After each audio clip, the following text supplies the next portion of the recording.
De véhiculer en fait ce message-là en fait qu'une femme doit s'assumer, encore plus une femme noire aujourd'hui. Ben, montrez-vous telle que vous êtes et vous êtes belle quoi, faut le montrer et ah oui hein. S'il faut limite le I sexy and I know it. Ça va. Ça va. Non ben tout ça font que j'ai envie de m'assumer, de me montrer avec mes formes, avec ma peau ébène et je m'assume à 200%. Hey, chocolate time les gars, chocolate. Tu peux recouper bien sûr. Là où j'étais vraiment déboussolée, on va dire, c'est quand même ma prof qui me dit mais il faut que tu changes ton nom de famille, mais je sais pas, il faut faire quelque chose, enlève ta photo, mets pas ton nom de famille parce que clairement c'est pas possible. C'est vrai que depuis que je suis maman, bon, en fait ça a changé énormément de choses. Tu veux plus laisser passer parce que tu te dis mais dans quel environnement ton enfant va grandir en fait, Parce que là il ne s'agit plus de toi. Bah voilà, parce qu'à un moment donné, on n'est pas là pour éduquer les gens en fait. Tu vois ce que je veux dire? On n'est pas là pour dire aux gens oui. C'est vrai qu'il y a un gros manque au niveau scolaire, je pense. Enfin, moi, je le vois quand j'ai fait mes études en France, voilà. Enfin, j'ai fait une partie de mes études au Sénégal et une partie en France. C'est vrai. Juste pour le combat, de se dire non, il est temps que ça s'arrête en fait. On peut plus rester juste à regarder et ne pas agir en fait. Ouais.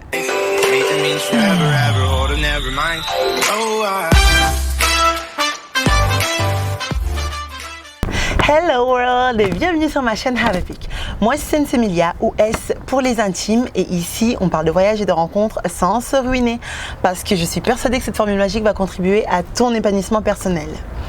Aujourd'hui, on va parler spécialement de racisme et de discrimination parce que justement, j'avais déjà annoncé sur la chaîne que je ne parlerai pas uniquement de voyage et de rencontres, mais je parlerai aussi de racisme car c'est quelque chose qui me tient à cœur, que j'ai vécu personnellement et raison pour laquelle aujourd'hui, j'ai l'honneur d'accueillir sur ma chaîne une amie à moi, Véro, que vous allez voir tout à l'heure. Vraiment, c'est une fille extraordinaire qui a elle aussi malheureusement vécu pas mal de choses. Donc, j'espère que son témoignage vous plaira. Si le contenu vous plaît, n'hésitez pas à vous abonner à cette chaîne et à activer la cloche des notifications. Et puis, n'hésitez pas non plus à me suivre sur les réseaux sociaux que je vous mettrai par là. C'est parti! Donc du coup tu disais, Véro, oui, je disais par rapport à ta fille. Voilà, pour l'histoire des cheveux, effectivement, après voilà, c'est essentiel quoi. Je veux dire, c'est quelque chose qui fait partie de nous et c'est une grande partie même, je dirais, les cheveux, ça représente beaucoup de choses, tu vois. Et moi, ça m'a fait un électrochoc quand elle a eu cette réaction. Et voilà, après, j'ai pris sur moi, j'ai travaillé sur moi-même et aussi je lui ai beaucoup parlé en lui faisant comprendre que ça, c'est nos vrais cheveux et même si c'est pas comme la Reine des Neiges, c'est tout aussi beau et c'est naturel, c'est à toi, ça t'appartient, tu vois, c'est tes cheveux, il faut les aimer. Et aujourd'hui, ça change. Je pense que communiquer aussi avec ses enfants, c'est important, quoi. Ah oui, oui. Et c'est vrai que peut-être que dans notre communauté, c'est un peu ce qui manque dans la communauté noire, du moins. On va en rigoler, on va passer à autre chose, mais on va pas prendre le temps d'en parler et de leur faire comprendre certaines choses. Et aujourd'hui, voilà, c'est la première à me dire, dès que je laisse mes cheveux, que je me coiffe, c'est la première à me dire, maman, t'es belle avec tes cheveux. Ah bah oui, il n'y a pas que la Reine des Neiges. Il n'y a pas que la Reine des Neiges. Qui est mignonne. C'est ça. Non mais ouais, moi c'est pareil avec ma fille aussi. Et franchement les cheveux c'est important, mais bon voilà, j'essaie de pas trop m'attarder, on va dire uniquement sur ça parce que il y a vraiment beaucoup de choses à faire en tout cas. Et moi je peux dire que vraiment là où j'ai voulu changer les choses à mon niveau, où j'ai voulu taper du poing sur la table et tout ça, ça a vraiment été quand j'ai eu ma fille en fait. Ça n'a jamais été, on va dire, avant elle. Avant elle, quand j'avais eu des propos racistes ou des choses comme ça, en fait je répondais et je partais. Voilà, ça me passait au-dessus quoi. Et c'est vrai que depuis que je suis maman, en fait ça a changé énormément de choses. Tu veux plus laisser passer parce que tu te dis mais dans quel environnement ton enfant va grandir en fait, Parce que là il ne s'agit plus de toi. Voilà, là en fait du coup tu as envie de te battre pour quelque chose de beaucoup plus fort que toi en fait, que ta personne. C'est ça. Et c'est vrai que aujourd'hui je laisse peut-être beaucoup moins de choses passer, alors qu'avant, même si je répondais, je passais mon chemin en fait. Je n'allais pas rester, parler dessus, ou encore moins faire des vidéos aujourd'hui, YouTube ou quoi, pour essayer d'en parler, parce que voilà, ça me touchait pas à ce point-là En tout cas, aujourd'hui, je suis maman et ça me touche beaucoup plus, quoi. Et il y a des gens qui le font au quotidien et qui se rendent même pas compte, au fait, que ça fait du mal à l'autre, parce que, pour eux, c'est un peu comme une inconscience de l'ignorance. Il y en a, c'est de l'ignorance aussi. Ouais, comme la fille que je t'expliquais, elle venait, mais tu sentais qu'elle voulait pas faire mal et tout. Ouais. Mais c'est important aussi de lui faire comprendre, tu vois, de ne pas laisser passer ça, quoi. Alors après, je t'avoue que moi, je me suis toujours dit, après, est-ce que c'est à nous, parce qu'à un moment donné, on n'est pas là pour éduquer les gens, en fait. Tu vois ce que je veux dire? On n'est pas là pour dire aux gens, oui. C'est vrai qu'il y a un gros manque au niveau scolaire, je pense. Moi, je le vois quand j'ai fait mes études en France, voilà. J'ai fait une partie de mes études au Sénégal et une partie en France. Et la manière dont on apprend, je sais pas, l'esclavage, le colonialisme et tout ça, ça n'a rien à voir, mais vraiment rien à voir. Voir en France, on t'en parle même pas, ou ça fait 2 pages sur toute une année, alors que au Sénégal, au contraire, on va t'en parler, quoi. Et du coup, c'est normal que les gens, en fait, ils savent pas et qu'ils sont comme ça, un peu ignorants à faire leur vie et à faire du mal gratuitement, des fois, sans même s'en rendre compte. Et après, est-ce que c'est à notre rôle à nous, on va dire personne lambda qui vit ça au quotidien, d'éduquer les gens en faisant comprendre, là tu m'as fait mal, t'as pas à dire ça, ou tu vois, c'est fatigant, en fait. Je comprends. Mais tu sais, moi je pense aussi que personne n'est parfait et que eux ils sont pas censés connaître aussi notre histoire mieux que nous, tu vois. C'est sûr. Donc c'est normal, parfois ils peuvent venir étant ignorants, dire certaines choses. Et c'est à nous aussi de leur expliquer, parfois tout simplement, tu vois. C'est pas forcément les éduquer, mais juste leur expliquer que non. Non, mais de toute façon, quand je dis éduquer, c'est vraiment pour dire, voilà, on a tous, tout le monde doit s'éduquer clairement. Même nous, communauté noire, on doit s'éduquer sur notre histoire, sur nos inventions qui ont été réappropriées, sur, voilà, plein de choses. Donc ça va, en fait, tout le monde doit s'éduquer. C'est une question, des fois, que je me pose comme ça, à me dire, est-ce que même sur la chaîne, un jour, je ferai des choses sur l'histoire de l'Afrique ou des choses comme ça, franchement je sais pas, mais voilà, en tout cas c'est une question que je me pose et ça me travaille des fois un peu, quoi. Toi du coup, est-ce que tu as eu aussi des expériences de discrimination durant tes études ou je sais pas moi? Oula! Alors, durant les études. Un peu aussi. Ah là là, non mais ouais. Franchement, durant les études, oui. Alors, une anecdote assez rapide. Bon, je tiens mes cheveux parce que ça vole, hein. Mais oui, franchement, j'ai vécu des trucs. Alors, pour te dire, j'étais dans une classe, durant mon BTS Commerce International, par exemple. Chaque année, on devait partir à l'étranger 5-6 mois, voilà, pour faire un stage. Et au fait, ce qui se passait, c'est que j'étais toujours. Déjà, j'étais la seule noire de ma classe. Ah oui, ça. Il y avait quelques Marocains, Algériens, voilà, mais j'étais la seule noire de ma classe et j'avais droit à toutes les blagues. Une tâche dans un désert, c'est quoi? Tu sais, les trucs bidons comme ça, gamins.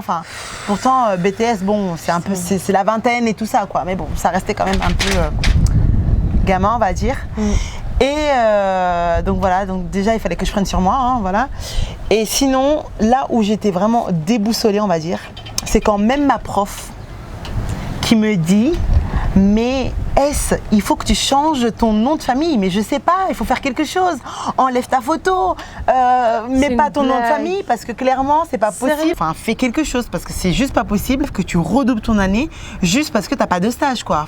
Tu t'en rends compte. C'est un truc de fou quand même, que même ma prof me dit ça.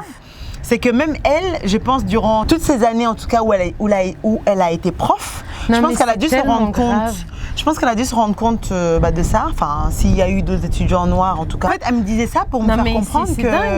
Pour me faire comprendre, mais en fait, je comprends en gros ta souffrance, tu vois. Tu galères à trouver un stage, là, tu risques de redoubler, mais clairement, en fait, faut changer de tactique, quoi, tu vois. Pour elle, c'était la solution. En fait, elle essayait de m'apporter une solution, mais c'était pas la bonne, clairement.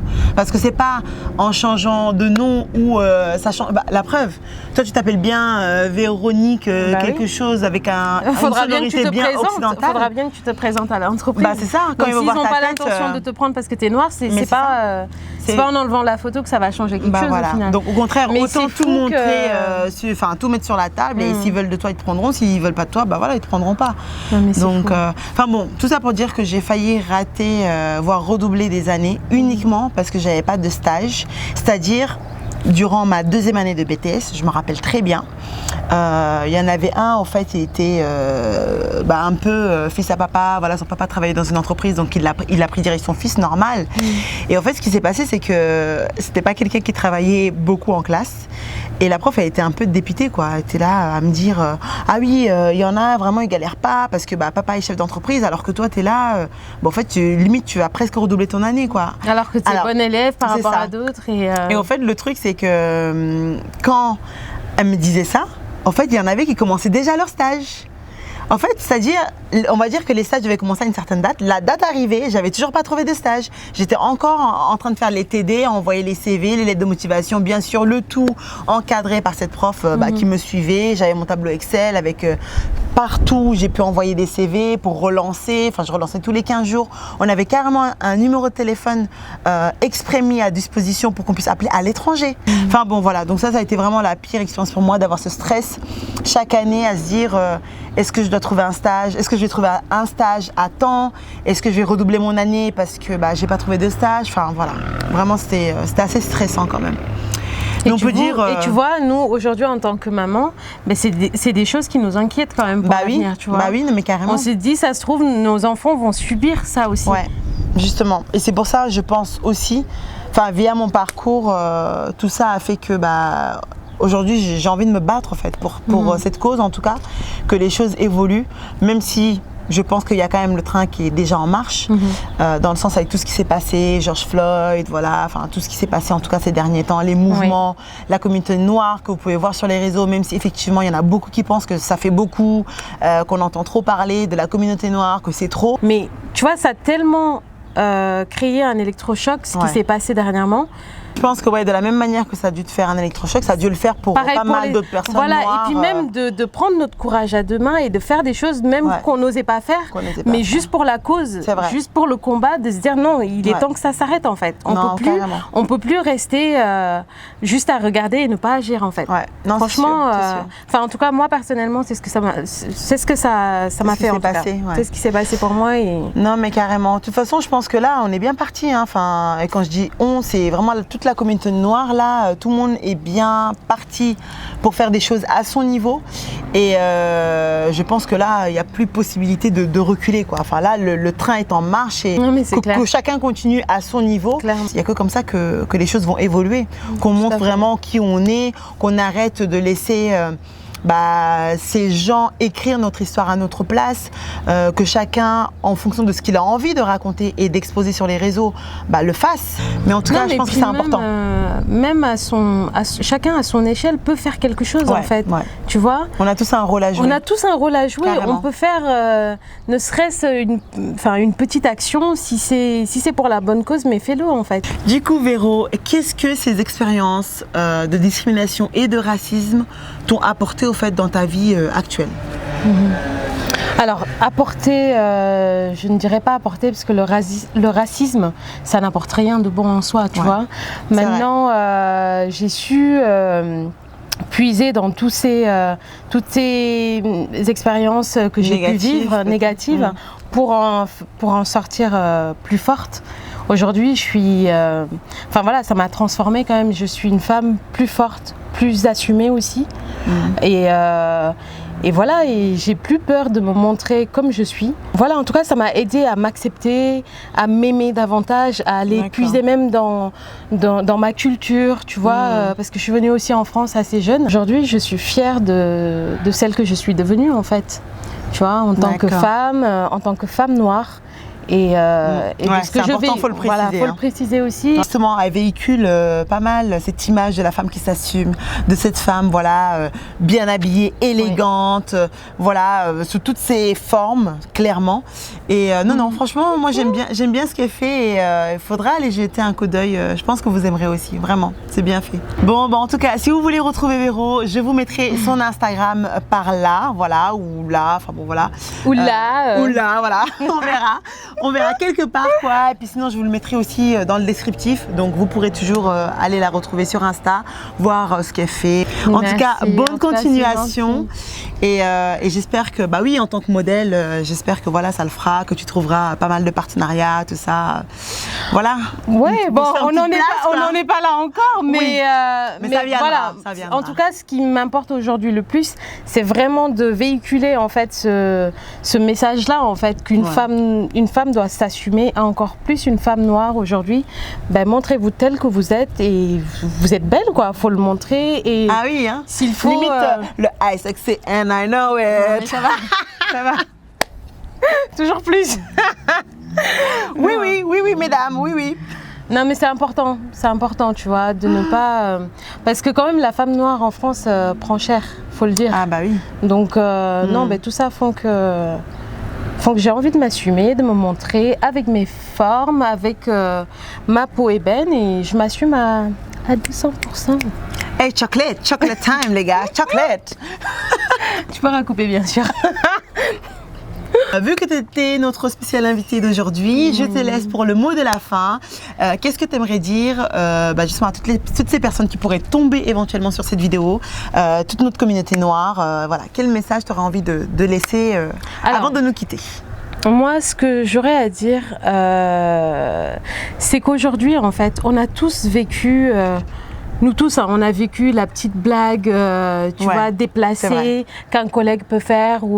Et on est tellement gênés qu'on rigole ou même si on rigole pas, mais bon, on fait semblant qu'on n'a pas compris ou quoi. Ben non, en fait. Je pense qu'il est temps de dire non mais stop, en fait, c'est pas drôle. Et enfin, tu vois, de dire les choses comme elles sont. Et je pense qu'à force, ils vont arrêter en fait. Parce que c'est plus des situations à supporter en fait. Tu vois, moi, c'est une situation de trop que je peux plus supporter. En tout cas, personnellement, je laisse plus passer. Après, il y a les mots, il y a une façon de dire, tu vois. Bien sûr. Mais faut arrêter ça. Faut arrêter ça et agir aussi. Agir quoi, ne pas rester spectateur de ce qui se passe. Faut agir. Carrément. Voilà. Bon, merci en tout cas, Véro. En tout cas, merci à toi de m'avoir invité. C'était vraiment un plaisir. On s'est bien amusé. Carrément, le plaisir est partagé. Et mot de la fin, tout le monde. Merci en tout cas d'avoir suivi cette vidéo jusqu'au bout parce que je suppose qu'elle a été un peu longue quand même. Et phrase de la fin, parce que la vie va vite. Ne perdez plus votre temps et vivez votre propre expérience de voyage, d'échange avec les gens, de s'éduquer. Enfin voilà, comme on l'a dit, c'est important pour tout le monde de s'éduquer et la vie est belle, voilà. On va se battre au quotidien et ça va le faire, On va continuer. Voilà. Bon, moi je vous dis à bientôt en tout cas pour une prochaine vidéo et puis à bientôt. Tchuss.